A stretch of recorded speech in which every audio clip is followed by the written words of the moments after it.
Hello and welcome to the Storytelling for the Soul podcast.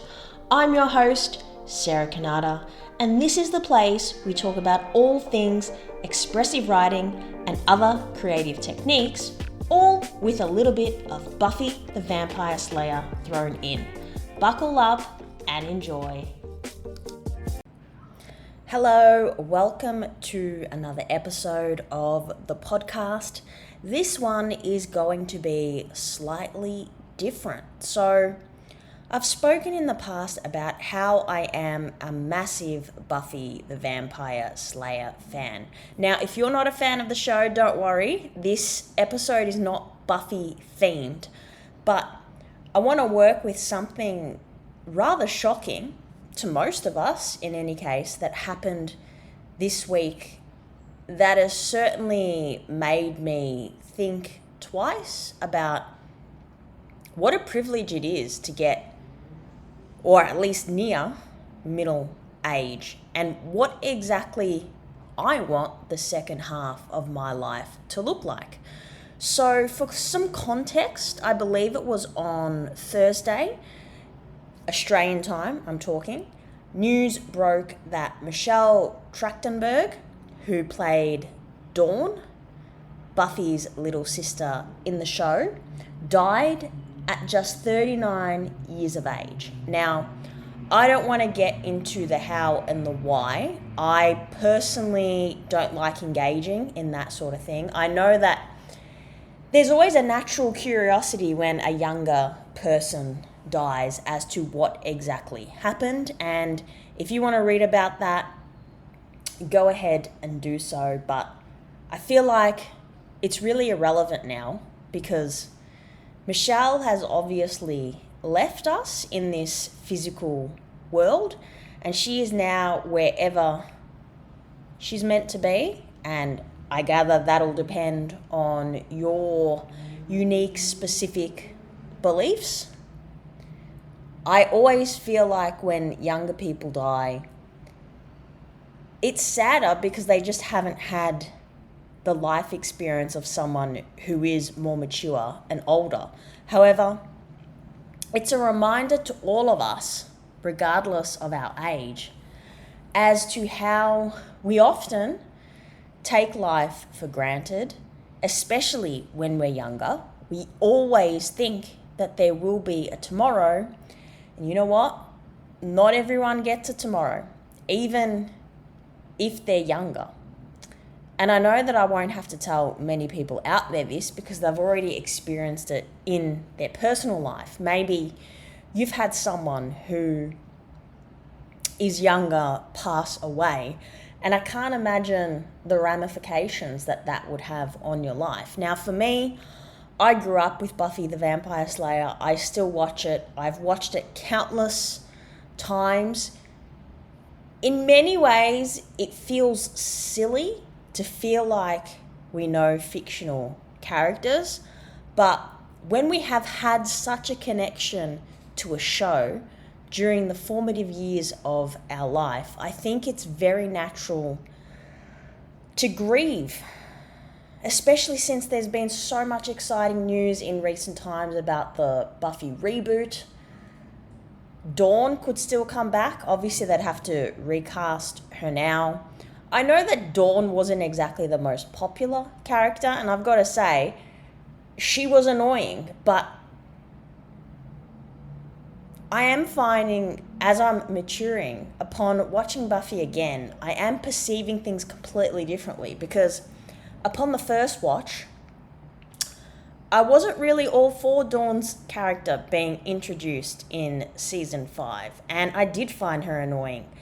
But as a now 37-year-old watching in 2025, I watch back and just think, Dawn's a teenager, and I was probably that annoying, possibly even more, as well.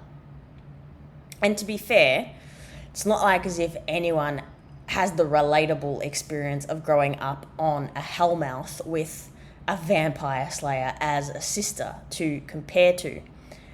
And I know from what I've heard that Michelle has been trolled in recent times, certainly likely during the Buffy period, because as I said, I don't think she was the most popular of characters, and it always amazes me how people can't sort real life from something fictional.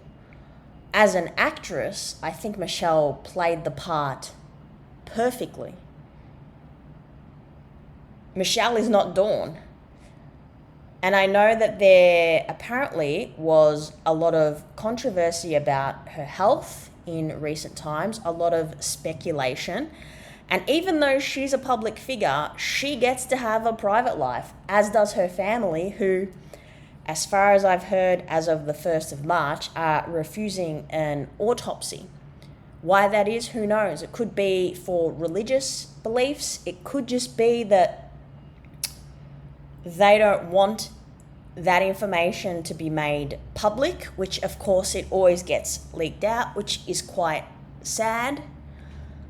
But moving away from the Buffy-esque spin on this episode, I really want to reflect on this notion that time is not forever. Because these very public deaths often, especially if it's someone who we've got some kind of connection to, even if it's not a real world connection like in this instance, they do remind us that not every day is guaranteed. And I know that whenever something like this happens, I find myself asking some really difficult questions. Because if you're anything like me, it's super easy to just go through the motions in life.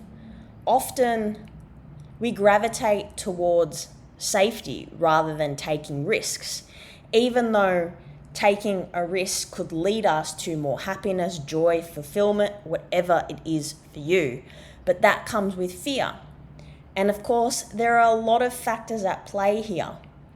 A lot in terms of our ability to deal with discomfort and to push our boundaries comes back to our capacity to do so. And if we are someone who's encountered quite a bit of trauma in our life, and I do want to point out that everyone experiences trauma. It's part of the human experience.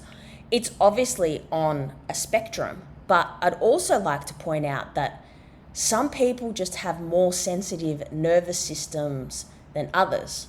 Trauma is a very unique experience. Now, I am in no way framing myself as a trauma expert. There are far more qualified people. If you're interested in trauma, I recommend Irene Lyon. Her body of work is amazing. Gabor Mate, he's quite high profile. I am an embodied processing practitioner, so that is a body-based approach to working with trauma. I don't call myself a trauma expert. I call myself trauma informed. And the way that I see trauma and the way that it's taught in the embodied processing space is that it's unique to everyone.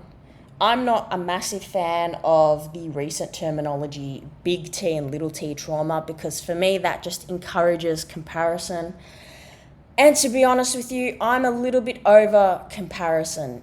In 2025, everything's a comparison. Similar to the way, at least in Australia, there's over the last week been a lot of talk about women's sport. And when people talk about women's sport, they always compare it to men's sport.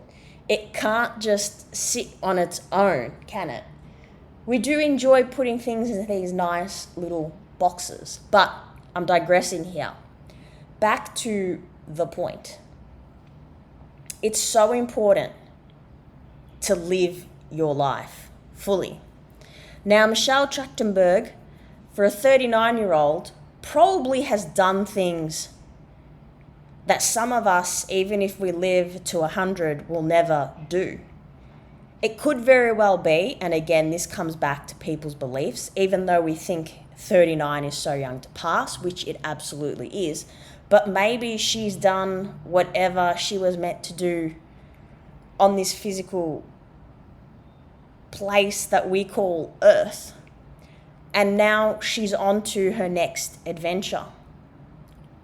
My point where I'm going with this is that you can live 39 amazing years, or you can live 90 years without ever truly living.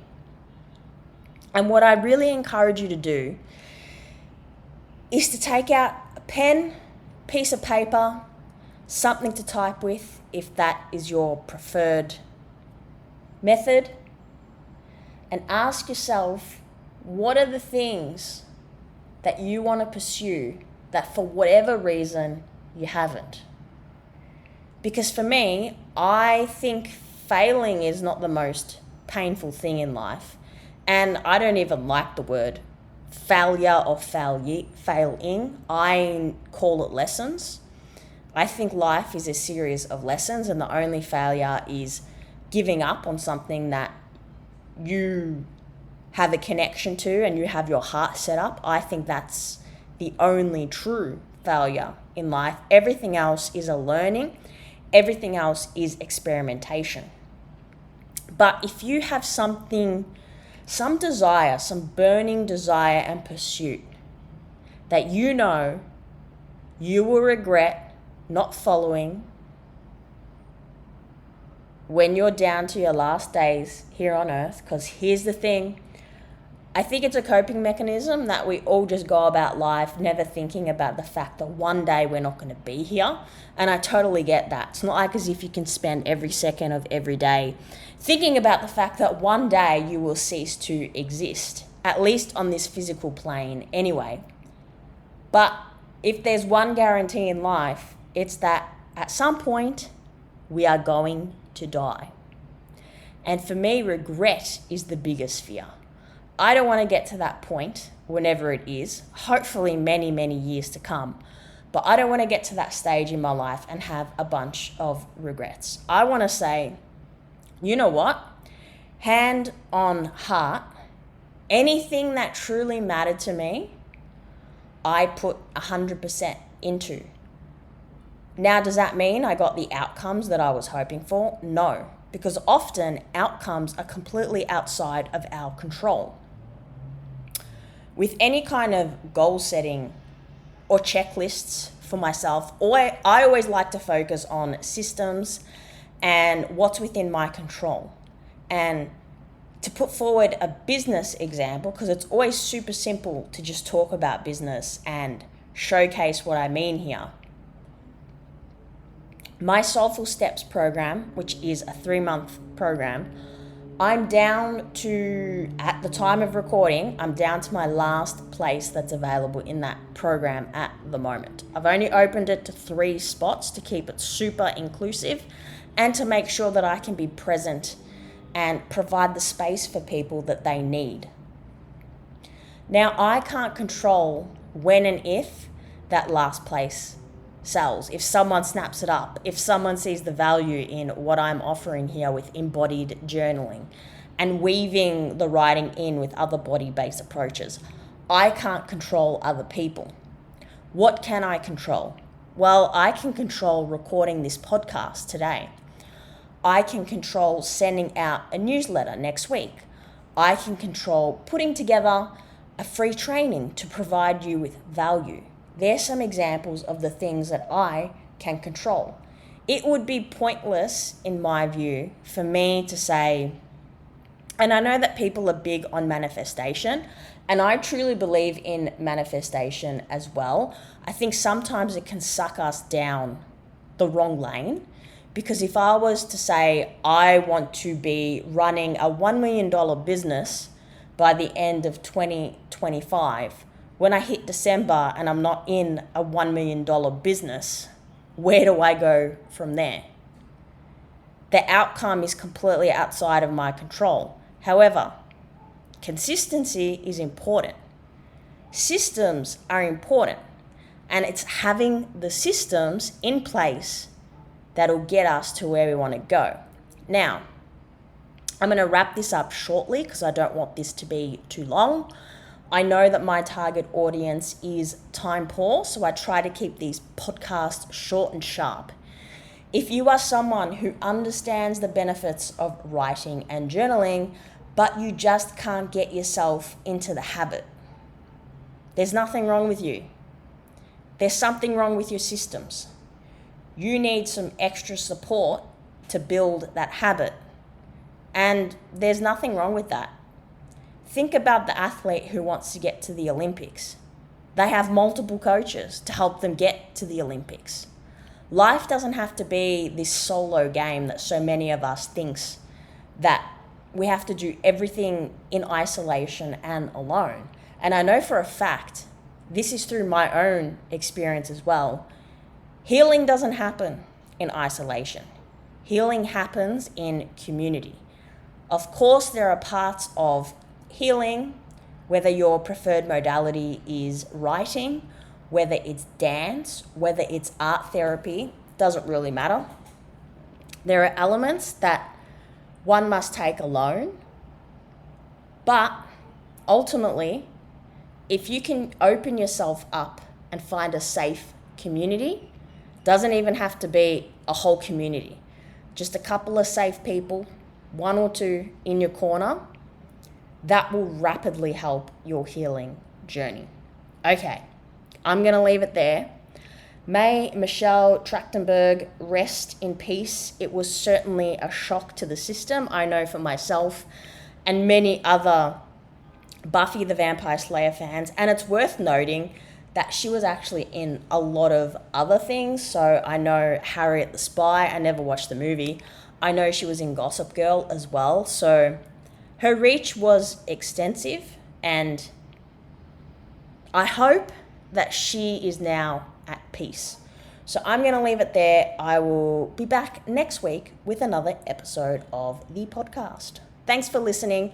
If you want to check out more about my work or the Soulful Steps 3-month program that I just mentioned, I also do single sessions as well as a gentle low-cost subscription. Only $11, that's Australian dollars monthly. Head over to my website, sarahkanata.com. Sarah is spelt with a H, so S-A-R-A-H. My last name is C-A-N-N-A-T-A, all one word, sarahkanata.com, and I will chat with you next week.